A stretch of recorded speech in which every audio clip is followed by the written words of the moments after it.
अस्सलाम वालेकुम। रोज़ा रखने के जिस्मानी फ़ायदे। मेडिकल साइंस रोज़ा रखने के क्या फ़ायदे बताती है, आइए इस पर एक नज़र डालते हैं। जिस्म से जहरीले मादों का इखराज। रमज़ान मुबारक सिर्फ इंसान की रूहानी तत्हीर का ही नाम नहीं है, बल्कि रमज़ान के दौरान रोज़ा रखने और इबादत की मशक से इंसानी जिस्म को बेपनाह फ़ायदे हासिल होते हैं। रोज़ा रखने से पहले ही दिन इंसानी जिस्म में जहरीले मादों की सफाई का अमल शुरू हो जाता है। इंसान का शुगर लेवल गिरता है, यानी खून से चीनी के मिदर असरात का अमल दखल कम हो जाता है। धड़कन सुस्त हो जाती है और ब्लड प्रेशर कम हो जाता है। असल में इंसानी जिस्म में तवानाई का ज़ख़ीरा चर्बी के छोटे छोटे ज़रात की शक्ल में जमा होता रहता है। रोज़ा रखने से चूँकि इंसान सारा दिन भूखा प्यासा रहता है, तो जिस्म में मौजूद चर्बी महफूज शुदा तवानाई को खारिज करना शुरू कर देती है और पहले मरले में ग्लूकोज की मकदार में तब्दीली हो जाती है और यही ग्लूकोज जिस्म को तवानाई फराहम करता है। ग़िज़ा का काम देने वाले अज्जा का इंतज़ाम। रोज़ा रखकर जब इंसान 10 से 12 घंटे भूखा रहता है, तो साल भर मसरूफ़ रहने वाला इसका निज़ाम हज़म रुखसत मनाता है, जिसकी इसे अशद ज़रूरत थी। खून में मौजूद सफ़ेद ज़रात की कारकर्दगी और जिस्म की क़ुव्वत मदाखलत में इजाफ़ा शुरू हो जाता है। फासद मादे खारिज होने लगते हैं, निज़ाम हज़म पहले से बेहतर अंदाज में काम करने लगता है और यूँ जिस्म में मौजूद ग़िज़ा का काम देने वाले अज्जा के अंजाम का अमल शुरू हो जाता है और वो जिस्म को पहले के मुकाबले में ज़्यादा तवानाई फराहम करने लगते हैं। कोलेस्ट्रॉल लेवल में कमी। रमज़ान मुबारक में रोज़ा रखने से एक तरफ तो आपको वज़न में कमी करने में कामयाबी हासिल होती है, तो दूसरी जानिब जिस्म में आने वाले दीगर मुस्बत तब्दीलियों में कोलेस्ट्रॉल लेवल में कमी भी शामिल है। इससे आप खुद को पहले से तवाना और दिमागी तौर पर चुस्त और हल्का फुल्का महसूस करते हैं, इसलिए कि आपका जिस्म अपने दफ़ा के लिए पहले से ज़्यादा फ़आल और मजबूत हो चुका है।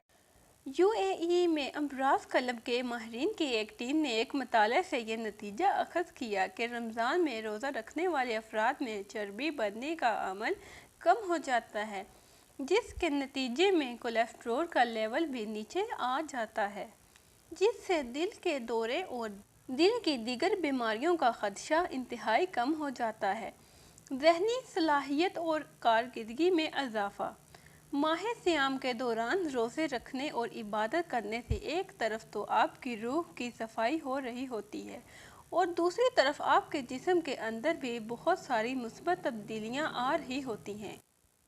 इन सब से हट कर आपके दिमाग की कारकर्दगी और सलाहियत बहुत तेज़ी से बढ़ रही होती है। अमेरिका में होने वाली एक तहकीक के मुताबिक रोज़े में इंसान भूखा रहता है, तो इस दौरान इसका बदन ऐसे खलियात पैदा कर रहा होता है जो ख़ास तौर पर इंसान की ज़हनी कारकर्दगी से ताल्लुक़ रखते हैं।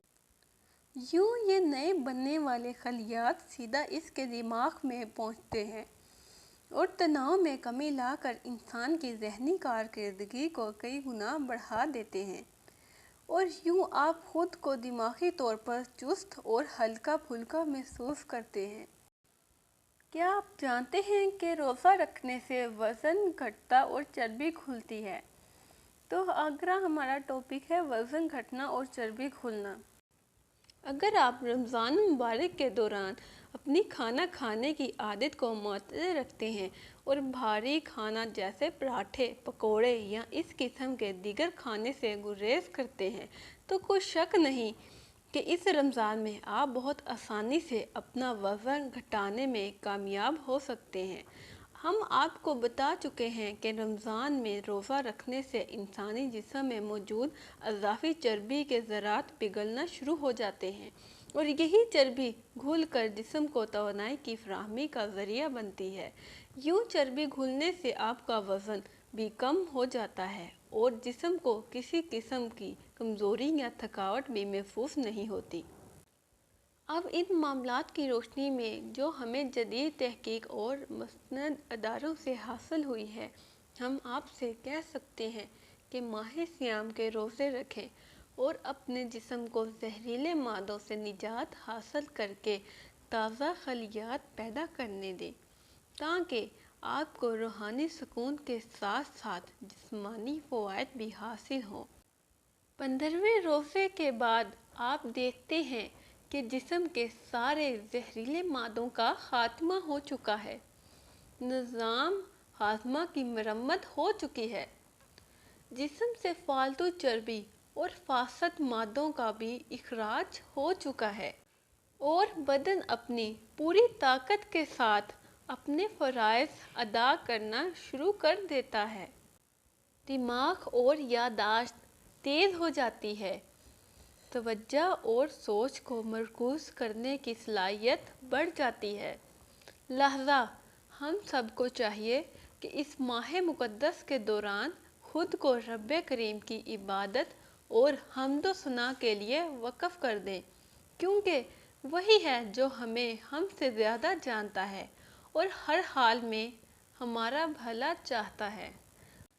اس لیے ہمیں اس مقدس مہینے میں روزے رکھنے چاہیے، اللہ کی عبادت کرنی چاہیے، نیک کام کرنے چاہیے، غریبوں کی مدد کرنی چاہیے۔